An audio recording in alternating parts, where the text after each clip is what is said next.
गृहस्थ में रहने वाले एक बड़े अच्छे त्यागी पंडित थे।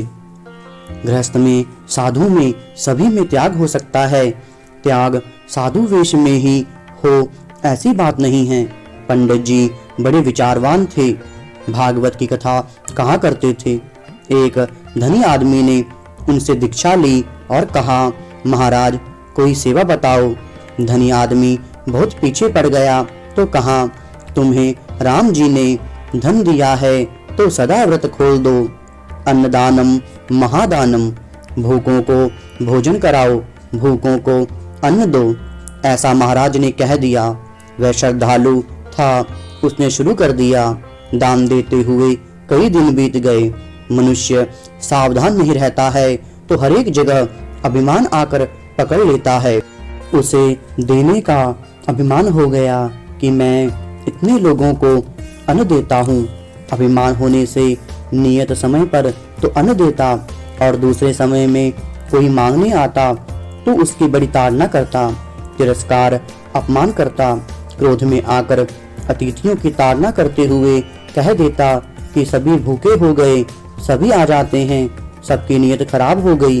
इस प्रकार न जाने क्या क्या गाली देता। पंडित जी महाराज ने वहाँ के लोगों से पूछा कि सदा व्रत का काम कैसा हो रहा है। लोगों ने जवाब दिया, महाराज जी अन्न तो देता है पर अपमान तिरस्कार बहुत करता है। एक दिन पंडित जी महाराज स्वयं 11 बजे रात्रि में उस सेठ के घर पहुंचे। दरवाजा खटखटाया और आवाज लगाने लगे, सेठ कुछ खाने को मिल जाए। भीतर से सेठ का उत्तर मिला, जाओ जाओ अभी वक्त नहीं है। तो फिर बोले, कुछ भी मिल जाए, ठंडी बासी मिल जाए, कल की बची रोटी मिल जाए, भूख मिटाने के लिए थोड़ा कुछ भी मिल जाए। तो सेठ बोला, अभी नहीं है। पंडित जी जानकर तंग करने के लिए गए थे। बार बार देने के लिए कहा तो सेठ उत्तेजित हो गया, इसलिए जोर से बोला, रात में भी पिंड छोड़ते नहीं, दुख दे रहे हो। कह दिया ठीक तरह से, अभी नहीं मिलेगा, जाओ। पंडित जी फिर बोले, सेठ जी थोड़ा ही मिल जाए, कुछ खाने को मिल जाए। अब सेठ जी को क्रोध आ गया, जोर से बोले, कैसे आदमी हैं। दरवाजा खोलकर देखा तो पंडित जी महाराज स्वयं खड़े हैं। उनको देखकर कहता है, महाराज जी आप थे। पंडित जी ने कहा, मेरे को देता है क्या, मैं मांगू तो ही तू देगा क्या। महाराज आपको मैंने पहचाना नहीं, सीधी बात है, मेरे को पहचान लेता तो अन्न देता, दूसरों को ऐसे ही देता है क्या। यह कोई देना थोड़े ही हुआ, तूने कितनों का अपमान तिरस्कार कर दिया, इससे कितना नुकसान होता है। सेठ ने कहा कि महाराज अब नहीं करूँगा।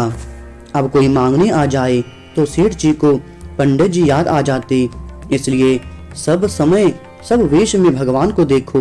गरीब का वेश धारण कर, अभावग्रस्त का वेश धारण कर भगवान आए हैं, क्या पता किस वेश में साक्षात नारायण आ जाएं। इस प्रकार आदर से देगा तो भगवान वहाँ आ जाते हैं।